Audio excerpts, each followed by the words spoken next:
여성들한테 가장 관심 있는 건 뭐예요? 미용이죠. 그래서 미용사혈요법이라는 제목과 또 미용에 관심이 있을 정도 되면은 대부분 나이가 젊잖아요. 그럼 자식들이 어린애들 두고 있으면 자식들이 이렇게 공부 잘하는 거, 이게 되게 관점이거든요. 이 두 가지를 집중적으로 제가 설명을 했어요.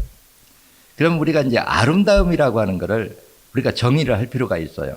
근데 이걸 제가 그때 이제 그런 강의를 할 때 이유가 있었거든요. 뭐냐면 제가 환자를 이렇게 직접 치료할 당시에 다이어트를 너무 과다해가지고 병이 걸린 사람들이 의외로 우리나라에 많습니다. 그러니까 그 음식 거부증이라고 해서 음식을 아예 못 먹고 먹으면 토하고 이런 환자들이 의외로 많거든요. 근데 옷을 입고 보면은 날씬하니 이뻐요. 근데 치료를 하기 위해서는 어때요? 옷을 탈의를 해야 되잖아요.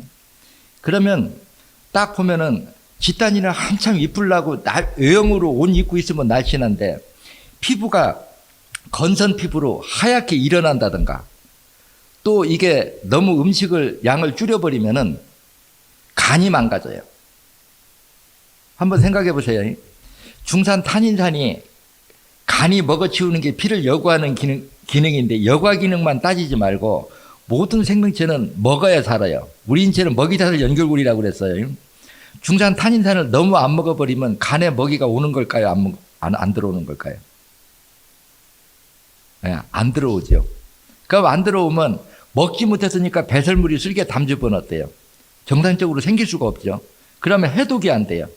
이 질소가스가 또 몸 안으로 파고든다 이렇게 설명을 한단 말이에요. 그러면 이게 간 기능이 떨어진 사람들은 피부가 검고 푸르고 말초모혈관이 이렇게 딱 벗겨놓고 보면 푸릇푸릇하니가지고 나무 뿌리 이렇게 있는 것 같이 그렇게 돼 있는 애들이 많고 또 막 여드름 자국이 막 등이고 어디고 막 뿔긋뿔긋하게 그러면 아무리 우리가 외형적으로 날씬하다고 해도 이걸 아름답다고 할 수 있느냐 그거예요. 그리고 살이 너무 많이 쪄도 이쁘다고 안 하고 또 얼굴은 잘생겼는데 두뇌 회전이 너무 안 돼도 어때요? 아름답다고 할 수 없죠. 근데 이제 이런 부분들이 과연 바꿀 수 있을까 하는데 제가 이렇게 공부를 해보니까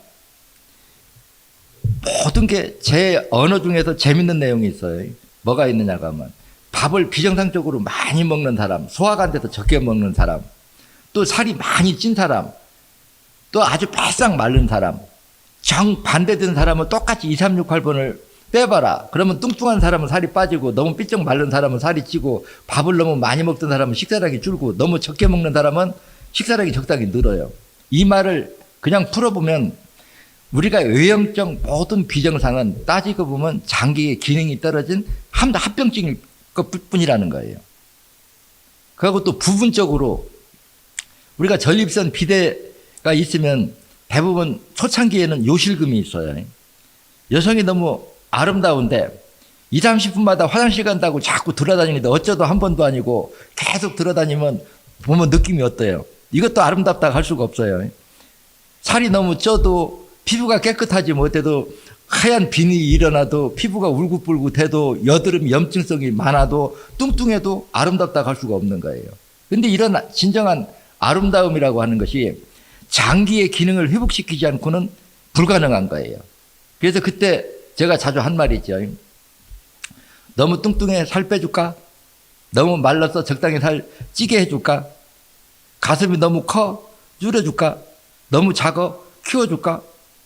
종아리가 너무 굵어? 가늘게 해줄까? 어깨가 너무 넓어? 좁게 해줄까? 목이 너무 굵어? 가늘게 해줄까? 여러분도 듣기 어때요? 되게 황당하죠? 근데 이게 피의 흐름이 결정을 해요. 쉽게 말하면 신장과 간 기능이 떨어진 합병증으로 생긴 어혈이 어디에 가서 막느냐에 따라서 외형적인 변화가 일어나더라는 거예요. 우리나라 누구도 종아리가 너무 굵어가지고 치마를 못 입었다고 하더라고요. 항상 바지만 입고. 근데 비정상적으로 이렇게 굵고, 그래서 제가 이런 걸 이렇게 생각하다 보니까 체질론에 대해서 얘기하면 말장난 하지 마라 그러잖아요. 체질은 장기의 피를 여과하는 기능과 상하의 피의 흐름이 결정을 해요. 저도 얼마 전에 이게 다쳐가지고 한 6개월 누워 있었잖아요. 6개월 누워 있으니까 하체가 가늘어져요. 다리가. 근데 어디를 다쳤냐? 척추뼈가 3개 나갔단 말이에요. 근데 사혈을 하고 지금 포크레인을 하니까 다시 지금 하체가 굵어지거든요. 그러면 상체가 발달하고 하체가 빈약한 게 우리가 태양 체질론으로 바꿔야 되느냐, 피의 흐름이 결정한다고 바꿔야 되거든요 하는 거예요. 그리고 나는 체질론은 당신은 이런 체질이니까 이런 건 몸에 맞으니까 먹고 이런 걸 먹지 말으라고 해요. 이것도 부분적인 답은 맞긴 맞아요. 맞는데 그걸 먹는다고 해서 안 먹는다고 해서 장기의 기능이 회복되겠느냐, 핏길이 열리겠느냐 이렇게 따져보면 가능성이 없어요. 그러면 우리가 살이 찐 건 신장 기능이 떨어진 합병증이면 살찌는 거 빠지려면 어때요? 8번 빼면 되죠? 피부에 여드름이 많이 나는 거, 염증성이 많이 생기는 거는 8번을 빼면 염증이 싹 없어집니다. 그리고 우리나라는 좀 적은데 제가 앞강의에서도 영양분이 음식이 칼로리가 높을수록 소화시킬 때 질소가스가 독한 게 독성이 많이 나오고 칼로리가 낮을수록 적게 나온다 이렇게 설명을 해주잖아요. 서양 사람들이 나이가 한 30대 좀 넘어가면 얼굴에 몸에 검버섯 막 뿔긋뿔긋 하잖아요. 애들 때부터. 왜 그럴까요? 육식을 많이 해서 그래요. 그러면 이 육식을 먹고 소화시키면서 나오는 그 중사는 어느 장기가 해독할까요? 간 기능이. 근데 몸은 날씬한데 제가 예전에 이제 중동에 있을 적에 바닷가를 이렇게 가봤는데 여자들이 이렇게 수영하느라고 탈의를 하고 있으면 보면은 나이가 한 30대만 돼도 뭐 얼굴이고 목이고 가슴이고 뭐고 막 검은검은한 우리나라로 하면 저승꽃이라고 그러죠. 검은 그 반점들이 아주 많아요. 근데 아이고 저거 간 기능 나빠서 그런데 저거 8번 빼면 없어질 거냐 안 없어질 거냐. 정답은 없어집니다. 원리를 알면. 그러면 아무리 날씬해도 그런 검버섯이 많으면 이쁘다고 할 수가 없어요. 근데 살찌는 거, 여드름이 많은 거, 검버섯은 8번 빼면 없어져요. 이거 패턴이 세포가 바뀌려고 하면은 영양분이 필요하겠죠. 영양분을 가공하는 건 2, 3번 빼주면 피부 촉감도 달라지고, 그래 건선 피부도 없어지고, 지루성 피부도 없어지고, 살찌는 것도 8번을 빼주면 없어진단 말이에요. 근데 이제 부분적으로 특정 부위가 제가 이렇게 한번 질문해 볼게요. 종아리가 너무 굵은 거와 전립선이 비대가 초기가 돼가지고 소변을 보면 완전히 깨끗하게 못 보고 질금질금하니 이렇게 조금 이게 말하자면 잔변감이라고 그럴까요? 이런 것들이 전립선 이렇게 비대를 초기 단계에 일어나는 현상이고 조금 더 지나면은 요실금이 되는 수도 많아요. 요실금이 오고 어떻게 하면 소변 통로가 딱 막혀버려가지고 소변 줄기가 아주 가늘어진단 말이에요. 그러면은 전립선 비대하고 다리가 굵어지는 거하고 생리치료 보면 생리치료가 원인이 같다고 봐야 돼요? 다르다고 봐야 돼요? 위치는 같습니다. 우리 몸은 인체 어느 부위든지 혈관이 막혀서 피가 돌지 못하면 혈류량이 줄어든 만큼 산소 부족이 오고 산소 부족이 오면은 체세포들이 영양분을 소화시키는 능력이 떨어지면 우리 인체는 독자적 생명체라고 그랬어요. 그 소화시키지 못한 영양분을 스스로 해결하기 위해서 혈관밭으로 밀어내서 그놈이 굳은 게 체지방이라고 그랬습니다. 이런 체지방이 전립선에 축적이 되면 전립선 비대가 되는 거예요. 그러면 전립선 비대가 됐다는 거는 이미 그쪽에 피가 못 돈다는 거죠. 그대로 방치하면 가면 갈수록 산도가 높아지면 뭐가 될까요? 전립선 암까지 갈 수가 있죠. 근데 이거는 신장과 간 기능이 떨어진 합병증으로 생긴 어혈이 생기시 쪽에 들어가서 막혀서 그 비대가 됐을 뿐이라는 거라. 그러면 이런 사람들은 소변을 자주 보러 가도 옆에서 바라보면 어딘가 모르게 선입감으로 아무리 아름다워도 이쁘다고 할 수 없거든요.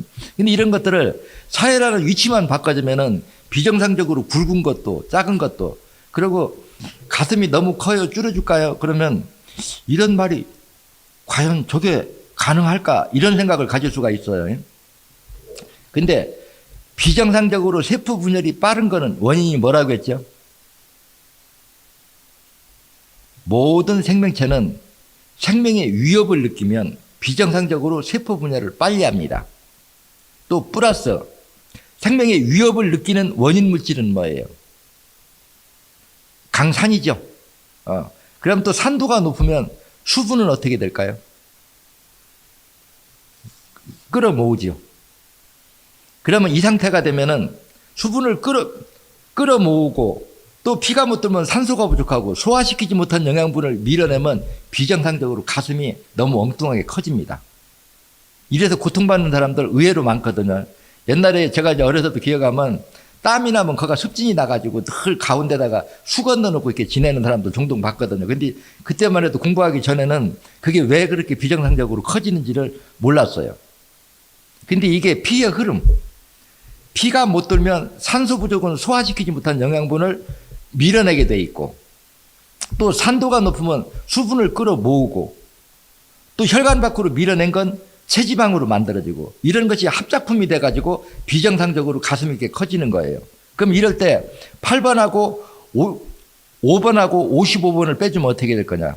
늘어졌던 가슴이 이렇게 올라붙습니다. 그러면 비정상적으로 가슴이 너무 작다.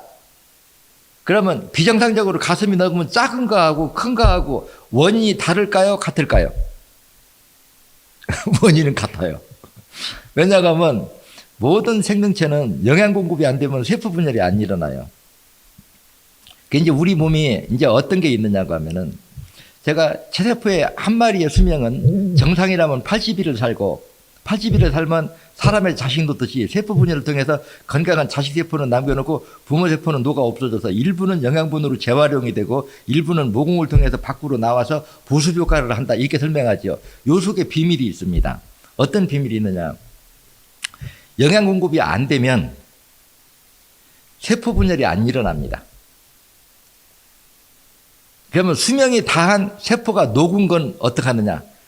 먹이로서 다 써버려요. 그래서 여러분들도 배가 고플 때 잠시 고프다가 그 시간이 넘어가면 어때요?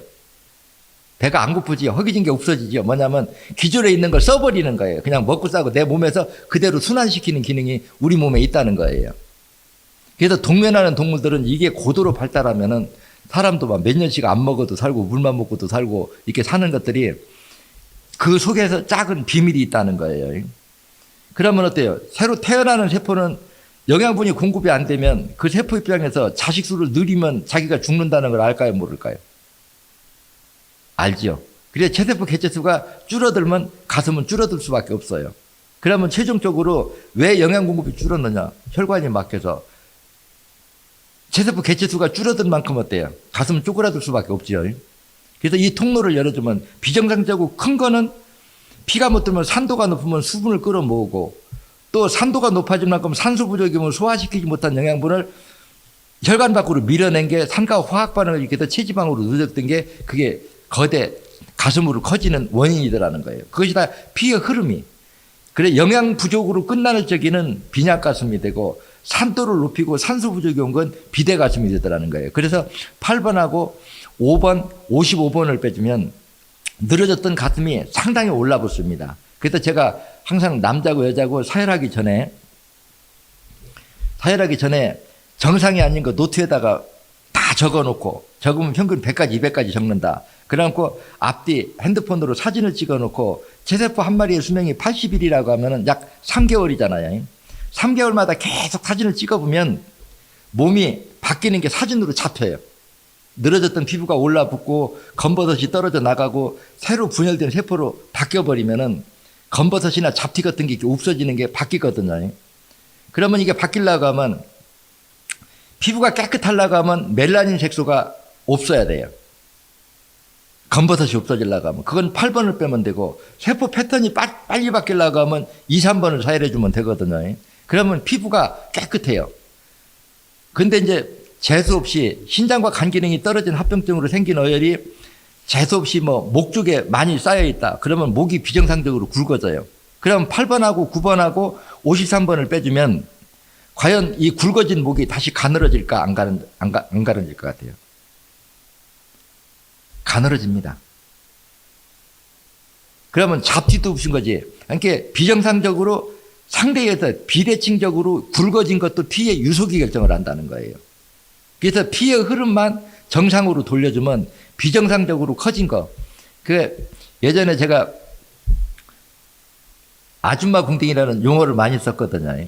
이게 무슨 얘기냐고 하면 젊어서는 히프가 뒤로 뽕뽕 나와요. 맞죠? 그래도 참 이뻐요.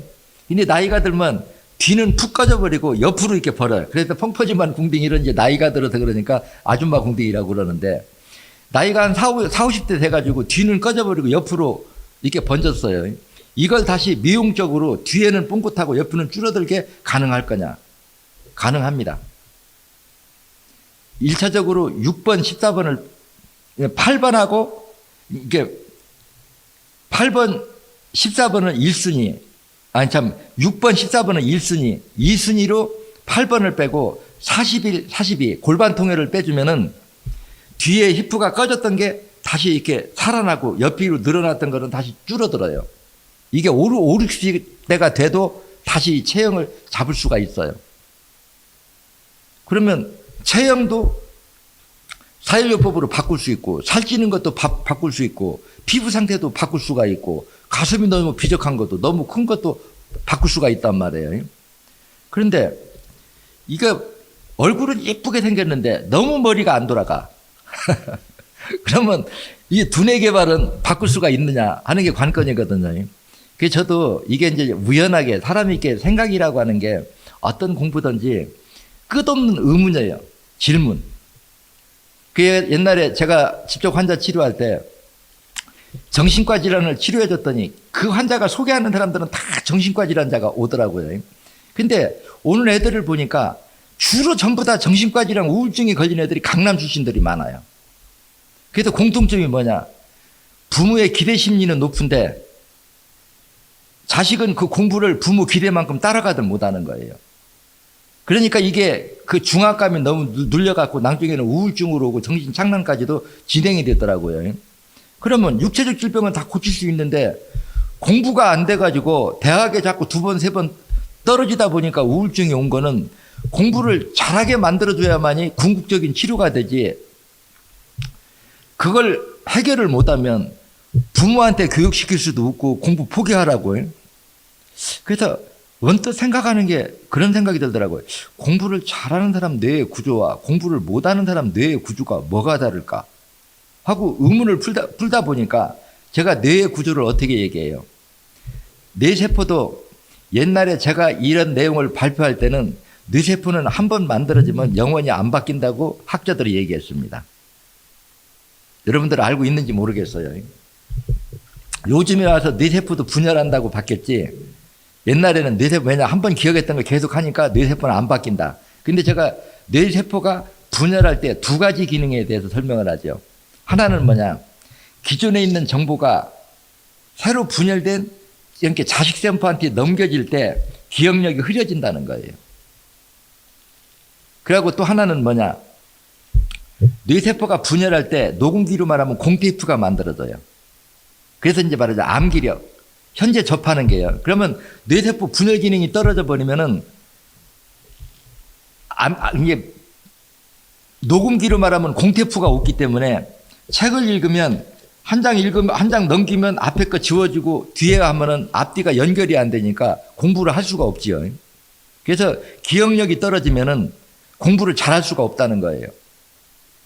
그러면 공부를 잘하는 사람하고 못하는 사람하고는 이 기억력의 차이가 결정한다. 그럼 기억력의 차이는 뭐냐?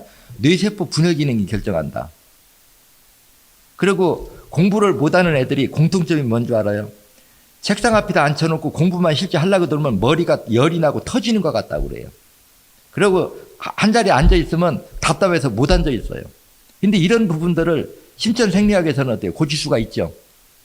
그러면 뇌세포 분열 기능이 우리가 왜 떨어졌을까? 분열 기능이 왜 떨어져서 공테이프가 안 떨어져서 암기력이 떨어졌을까 하고 왜 하면은 영양 공급이 안 돼서. 근데 뇌로 막상 들어가니까 뇌의 주성분 구성원은 뇌를 여러분들 해부 사진이나 이렇게 보면 마치 두부처럼 순두부처럼 생겼죠. 뇌가요. 그래서 실제 뇌세포가 필요한 영양분은 지방, 단백질, 당입니다. 근데 혈액 속에는 1000가지, 2000가지의 성분이 섞여 있어요. 여기에서 그 빨간 피 속에 1000가지, 2000가지 성분이 섞여 있는 중에서 지방, 단백질, 당만 빼서 액체 상태에서 뇌세포에다 공급해주는 작은 영양분 공급 통로가 있는데 이게 액체 상태가 돼야 뇌세포한테 공급이 되는데 이게 피가 돌지 못하면 피가 묻던 시간이 길어지면 어때요? 산도가 높아지고 산의 화학 반응이 마치 우리가 두유물에다가 간수를 넣으니까 응고되듯이 이것이 응고돼 버리면은 뇌세포가 영양 공급이 안 되니까 세포 분열 기능이 떨어지면 공부를 못 하는 거예요. 근데 이제 그 생각을 딱 정리를 하고 보니까 빨간 피가 도는 데까지는 지방 단백질을 불리고 녹이는 약성을 도달하기가 쉬운데 이거는 그 영양분 공급 통로는 아주 짧지만 빨간 피가 도는 혈관 밖에서 이루어지는 혈관이란 말이에요. 그래 여기에 침투시킬 약성이 뭘까 하고 찾아보니까 있더라고요. 근데 중요한 건 침투는 돼도 우리 인체에 피해는 주지 않아야 돼요. 그러면 이제 이런 것들을 머릿속으로 생각을 해보면 이제 한번 실험을 해봐야 돼요. 그래서 제가 그 당시에 10대에서 50대까지 조건이 뭐냐, 내가 이걸 치료를 해서 암기력이나 이해력이 좋아지면 내가 요구할 때 언제든지 증인을 서주기로 내가 좋아졌다고. 그렇게 해서 이제 임상 실험을 해봤거든요. 몇 개 샘플을 만들어가지고. 근데 다 성공했어요. 암기력이나 이해력이 상당히 좋아졌다는 거예요. 근데 그게 뭐냐, 뇌세포의 분열 기능을 활성화시켜줘서 끊임없이 공태풀을 만들어줘야 현재 접하는 내용이 입력이 되고, 그리고 이제 망상장애나 이런 것들이 뭐냐 하면 나는 생각하기 싫은데 같은 생각을 끊임없이 반복해요.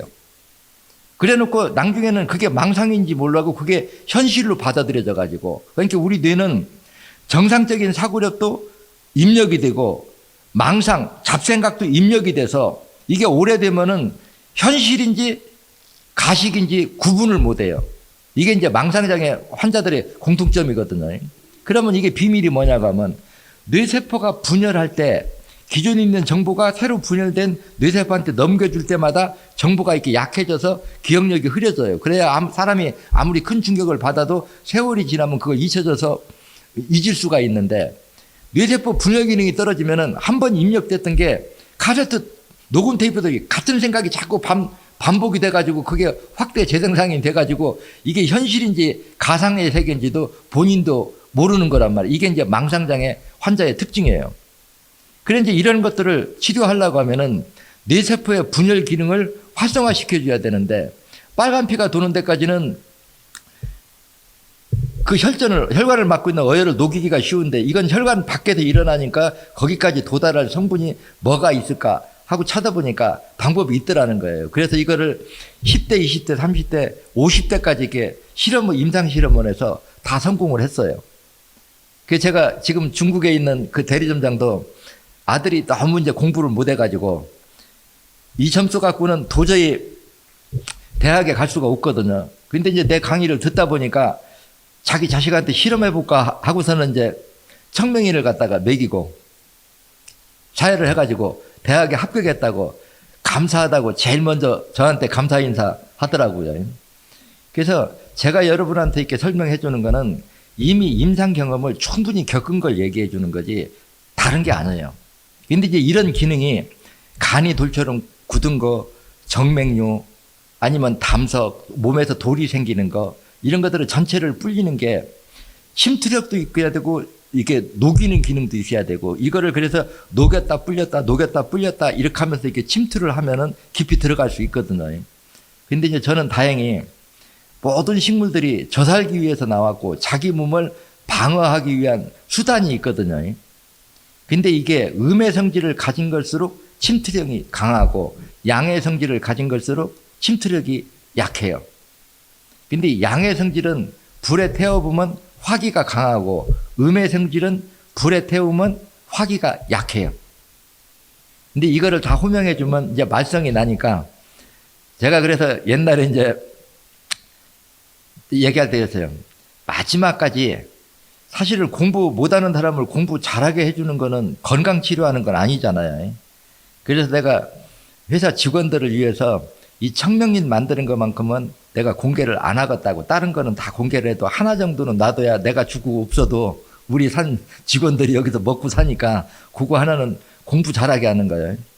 그러면은 우리가 공부하는 것도 지능이 떨어지는 것도 사혈요법으로 우리 방법으로 할 수가 있고 살찌는 것도 할 수 있고 피부병도 할 수 있고 기초 체력이 비정상 비대칭 정도로 자라는 것도 사혈하는 위치만 바꿔서 할 수 있다 그러면 미용사혈이었대요. 효과가 상당히 크지요. 그래서 장애인 단체와 미용 단체를 이렇게 해서 그 효능이 소문이 나니까 천진 중의학대학에서 한번 논문을 써서 보내달라고 그러더라고요. 그래서 이제 논문을 써가지고 보내줬더니 거기서 심사를 해가지고 그 다음에 이제 학술대회에 참가하라고 해서 그때부터 2년이 돼가지고 이제 오랜 세월 이제 중국의 대학을 통해서 이것이 이제 보급되는데 많은 도움이 됐죠. 그래서 우리 사람이 우리 인체 구조의 그 생리 이치를 알면은 웬만한 거는 다 바꿀 수가 있습니다. 그러면 자폐증, 기억력 감퇴 이런 것들은 사혈자리만 바꿔주면 되거든요. 여기에서요. 그러면 우리가 애들한테 공부 못하는 것도 문제되지만 친구 잘 못 사귀는 것도 문제가 될까요, 안 될까요? 그럼 친구를 못 사귄다고 하는 것은 사실은 내 문제일까요, 상대 문제일까요? 우리가 질병으로 고친다고 생각하면 어떻게 봐야 돼요? 내 문제죠. 친구를 못 사귄다. 뭐냐고 하면 사회생활을 잘하려면 생각이 합리적이어야 됩니다. 근데 사람은 자기가 이기심의 소유자인지 합리적인 사고력의 소유자인지 본인은 판단을 못해요. 그래서 내가 이 말을 줄여서 얘기하면 멍청한 놈이나 똑똑한 놈이나 지가 생각하면 자기가 가장 지혜롭고 올바르고 정의롭다고 생각하는 게 인간의 최고 약점이라는 거예요. 왜냐하면 세상은 빨간 지식으로 빨간 안경을 끼고 세상을 보는 사람은 빨갛게 보이고 파란 안경을 끼고 사물을 보면 빨갛게 보이는 게 정상이거든요. 근데 자기 뇌가 이게 통합뇌가 잘 되느냐, 합리적인 사고력을 가지고 있느냐, 편협된 사고력을 가지고 있느냐도 따지고 보면 뇌가 결정을 하고 또 사람이 성격이 난폭하면 친구를 사귈 수가 있어요, 없어요? 없지요. 머무르고 사귀었다가 난폭하면 떨어져 나가잖아요. 근데 여러분들 언어 속에서 얼굴 보면 참 저놈 독하게 생겼다. 어떤 사람 보고 그런 소리예요? 한국 사람들 보면 푸르스름하고 젊으면 독하다가 그런 사람들이 실제 성격이 독할까요, 안 독할까요? 실제 독해요. 근데 이것이 타고난 천성이냐 아니면 인체 건강과 직결됐느냐. 그래서 이게 우리 체세포 한 마리 한 마리가 독립된 생각이고 주변 환경에 동요를 받는다 그러면 간 기능이 떨어져서 혈액 속에 탄인산 수치가 높아지고 탄인산이 세포를 녹이려고 하는 그 자극이 스트레스를 주면은 성격이 예민하고 날카로워져요. 그래서 성격이 급하고 화를 잘 내는 사람이 8번, 5번, 30번을 빼주면 성격이 느긋해집니다. 그러면 친구를 잘 사귀려고 하면 어때요? 성격이 난폭한 걸 잡으려고 하면은 8번, 5번, 30번이 성격을 부드럽게 해주고 또 합리적인 사고력으로 모든 사물을 이렇게 폭넓게 합리적으로 보는 이해시기를 넓은 시각으로 바라보는 거는 1번, 17번, 9번이 해주면 합리적인 사고력이고 암기력, 공부를 잘하게 해주는 거는 1번, 9번이고 그러면 사람 바꿀 수 있는 게 뭐예요? 그러면 우리가 어려서도 흰머리가 나는 사람들 많죠. 근데 흰머리 나도 참 귀찮거든요. 그러면 또 대머리도 머리가 빠지면 요즘 머리 빠져도 고민하는 사람들 많죠. 저도 다치고 나서 너무 고통스러워가지고 한 6개월 동안 양약을 먹었더니 머리가 엄청 빠졌어요. 그게 지금 이제 사혈해서 새로 나게 하려고 그러거든요. 그러면 탈모증의 원인은 뭘까요? 탈모가 우리가 미용상 아름답지 못하다고 할 때 머리가 빠지는 원인이 뭘까? 모근이 녹아서, 모근이라고 하는 머리 뿌리가 녹아서. 머그 뿌리는 왜 녹았을까요? 원인 물질은 뭘까요? 강산의 산화작용이 머리 뿌리, 모근을 녹였기 때문에 머리가 빠진 거예요. 그런데 뿌리가 녹기 전에 영양분이 먼저 녹죠. 그래서 머리가 빠지려고 하면 1차적으로 머리가 기름기가 없고 뻐시라니, 우리가 동물도 보면 건강한 동물은 털이 윤기가 흐르지만 건강을 잃은 동물은 털이 뽀송뽀송하니 이렇게 일어서가지고 봤을 때 건강에 안 좋다는 걸 느끼잖아요. 사람도 동물의 머리털이, 동물의 털이나 우리 머릿결이나 똑같다고 보면 돼요. 머릿결이 윤기가 돈다고 하는 거는 영양분이 파괴 안 된다는 거예요. 그러면 머리가 노래지고 가늘어지고 기름기가 없다. 그러니까 버시싱하다. 이건 원인이 뭐냐? 영양분이 안 돼서. 영양분은 왜 녹았을까요? 강산의 산화작용이. 머리 뿌리가 녹아서 머리가 왜 빠졌을까요? 강산의 산화작용이 모공을 녹여서. 그러니까 영양분을 녹이면 머리가 뻐석뻐석해지고 잘 부러지고, 모근이 녹아버리면 머리가 빠지겠죠. 근데 원인 물질은 강산화예요. 그러면 그 부위만 왜 산도가 높았느냐? 비의 유속이 느려서. 비의 유속은 왜 느렸느냐? 어혈이 혈관을 막아서. 어혈은 왜 생겼느냐? 간 기능이 떨어져서. 이러면 어때요? 이미 쌓인 어혈은 불려서 빼내버리고, 새로운 어혈이 못 만들어지게 하는 건 8번을 빼주면 한 번 자란 머리가 지속적으로 자랄 수 있다. 그러면 왜 검은 머리가 흰 머리가 됐느냐? 멜라닌 색소가 산의 화학 반응에 의해서 녹아서. 그러면 흰 머리가 된 원인은 뭐냐? 멜라닌 색소가 녹아서. 멜라닌 색소는 뭐가 녹였느냐? 강산의 산화작용이에요. 그래서 여러분들도 그래서 1번, 17번을 사열할 때 카메라로 사진 딱 찍어놓고 사열 딱 해보세요. 머리 숱도 많아지고 어혈이 빠져나온 데는 흰 머리가 다시 검은 머리로 바뀌고 윤기도 생기고 숫자도 늘어날 겁니다. 근데 이제 이걸 젊어서 하면 어떨까요? 어혈의 양도 적고 어혈이 섬유질화가 안 돼 있거든요. 그래서 젊은 사람이 사열을 하면 효과를 더 빨리 볼 수가 있어요. 그러면 우리가 미용 사열로서 할 수 있는 게 뭘까요? 탈모증도 할 수 있고, 머릿결이 건강하지 못한 것도 우리가 사열로서 고칠 수 있고, 공부를 못하는 것도 암기력이 좋아지게 할 수 있고, 또 합리적인 사고력으로 친구를 잘 사귀게 하는 것도 1번, 17번, 9번을 사열하면 해결할 수가 있고, 갑자기 설을 활칵활칵 내는 거는 8번, 5번, 30번을 사열해주면 성격까지도 온화하게 해줄 수 있으면 사람의 운명을 바꿀 수 있어요, 없어요? 있죠. 예. 그래서 이 공부라고 하는 건 하다 보면은, 얼마 전에도 제가 늦장 이렇게 강의를 하다 보면 영과 육은 엄연히 벌개체라고 그러잖아요. 여러분들도 아마 TV에서 실화로 다큐멘터리에서 아마 보신 분들 있을 거예요. 얘가 직장을 다녀가지고 봉급을 받게 됐어요. 근데 친구가 그걸 빌려달라고 하니까 안 빌려줘가지고 도끼로 머리를 찍어가지고 땅에다 묻었어요. 죽여가지고요. 그랬는데 어린아이가 태어났는데 자꾸 머리가 아프다고 그림을 그려도 도끼로 자기 머리 찢기는 그림을 그리고 자기가 이름을 부모가 지어줬는데도 자기는 딴 사람이라는 거예요. 근데 주소까지 다 얘기를 하는 거예요. 이름까지도. 그래서 이상하니까 경찰이 그걸 조사를 해가지고 부모들하고 같이 합치면서 찾아보니까 실제 이름하고 그 사람이 죽은 거하고 똑같은 거예요. 그 누가 죽였는가 아냐고 그러니까 누가 죽였다고 해줬다고 그 친구를 지명을 해서 찾아보니까 그게 맞아요. 그러면 우리 몸의 체세포의 영성과 영혼은 따로 있다는 게 맞아요, 틀려요? 맞죠? 예. 그래서 영혼은 별개체예요. 내가 죽으면 이 영혼은 또 다른 사람으로 또 들어가고 옮겨 들어가요. 근데 사람에 따라서 전생을 기억하는 사람이 있고 못하는 사람이 있고, 이제 차이는 이거거든요. 그래서 저 같은 경우도 한번 생각해 보세요. 내가 이렇게 설명하는 내용은 과거 역사, 고서 어느 적에도 나같이 이런 설명을 하는 사람이 없어요. 책에도 안 나와 있는데 나를 가르친 사람도 없어요. 그럼 내 생각은 어디서 왔을까요? 저도 전생의 기억이라고 보고 있거든요.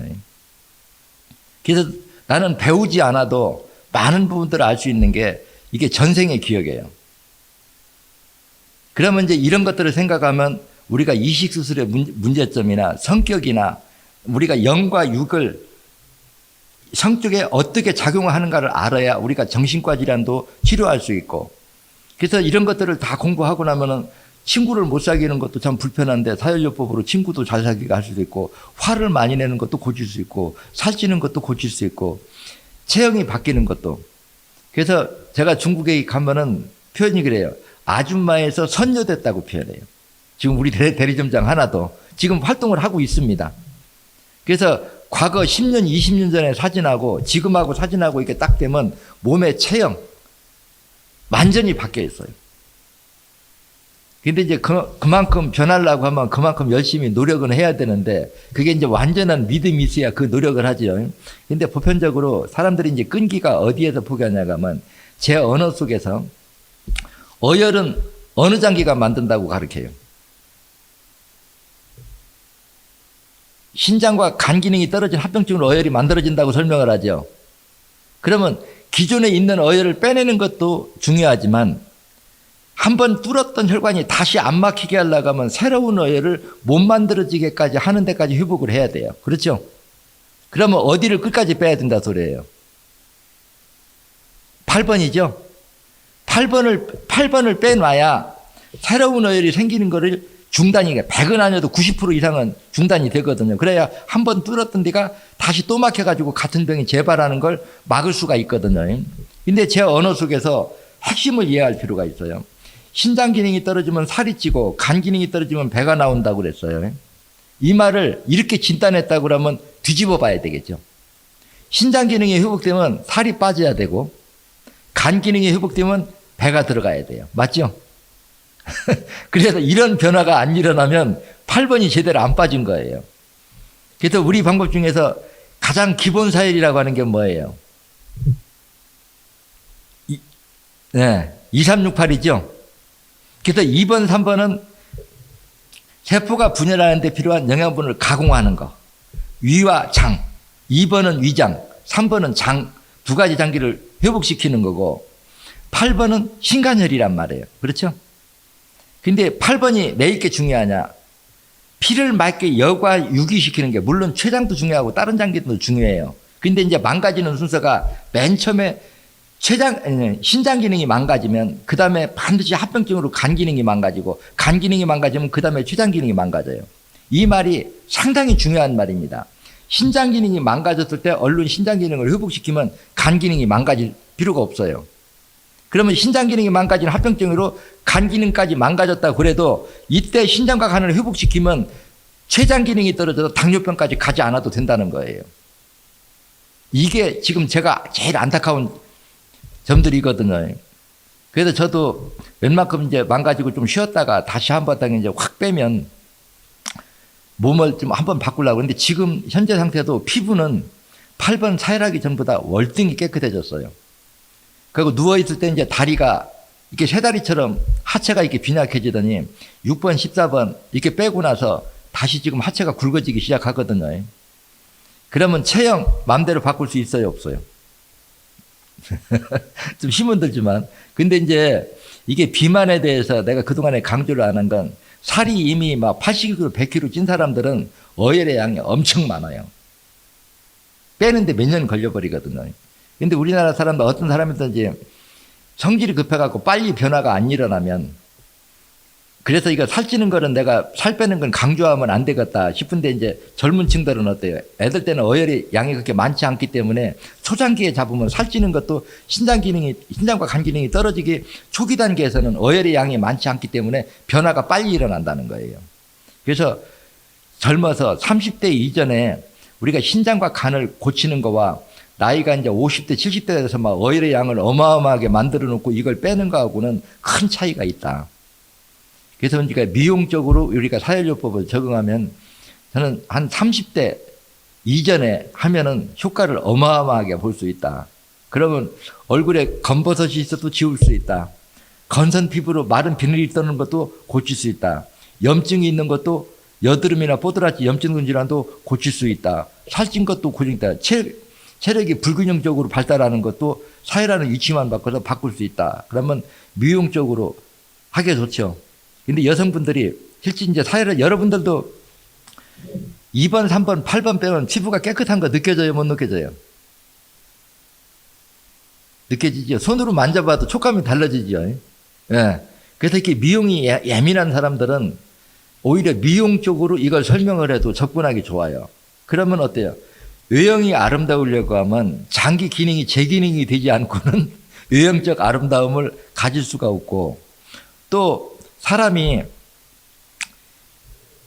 이해력이 풍부해서 대인관계를 완만하게 하려고 그러면 뇌 기능이 정상화되지 않고는 합리적인 사고력이 나올 수 없기 때문에 친구를 사귀기도 어렵다는 거예요.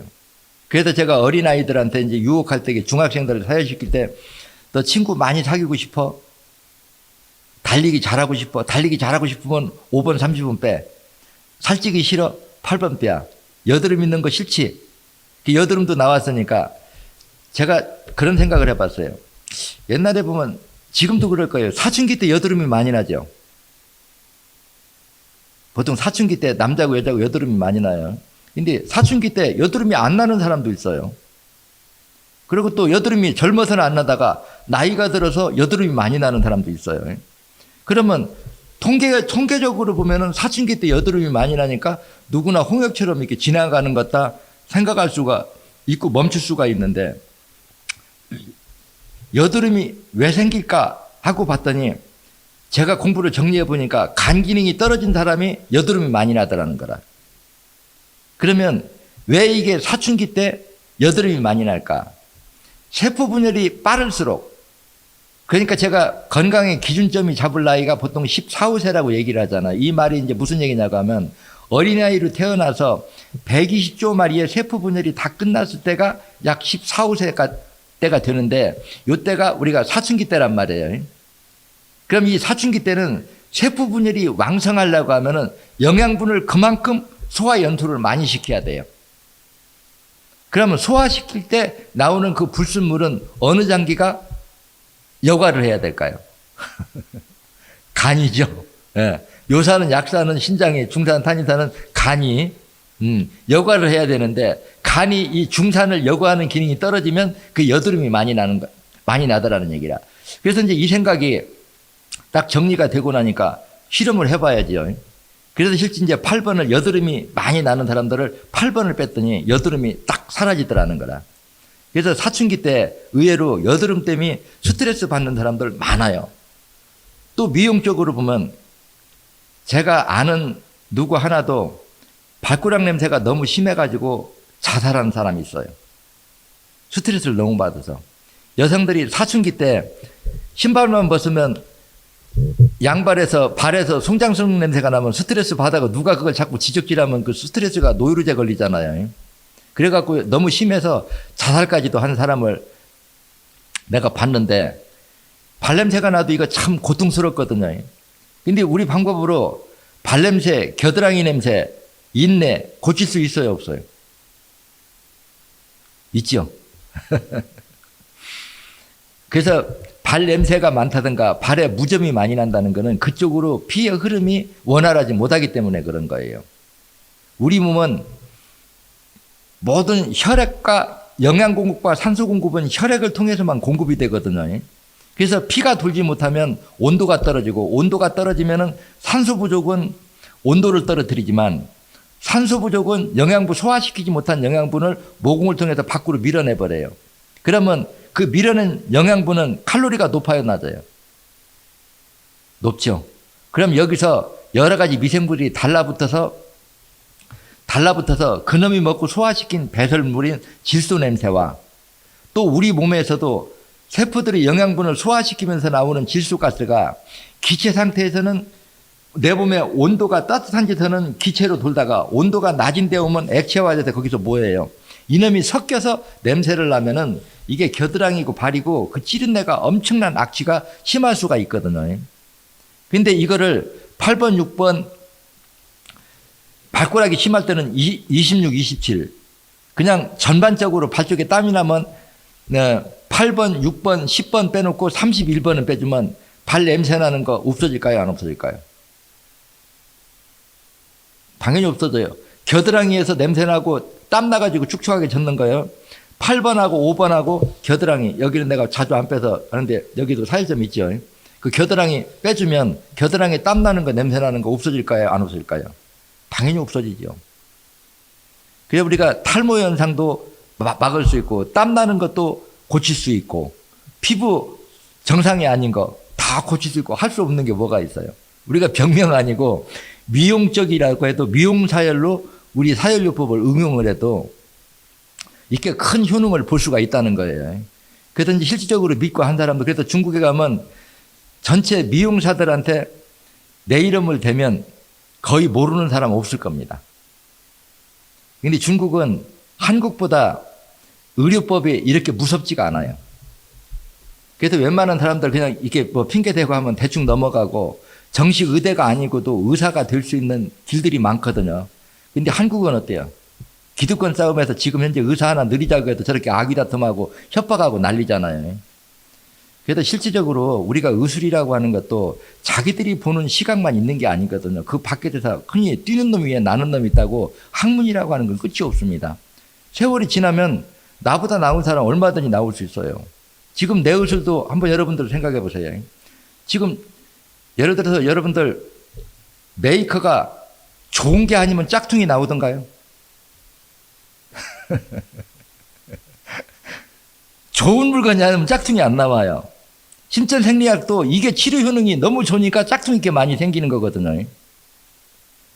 나한테 와서 열흘만 배우고 가도 웬만한 의사들 의학 박사 10명, 20명을 보태도 지금 내가 언급하는 이런 병들 치료 효능은 절대 못 따라오거든요. 그러면 뭔가 우리가 방향에 대해서 다시 한번 생각해 볼 필요가 있다. 그래서 이 신천사율요법 생리학이 미용사율로서도 친구 사귀는 거, 머리 좋은 거, 정신건강까지도 다 이게 돌볼 수 있는 거지. 예.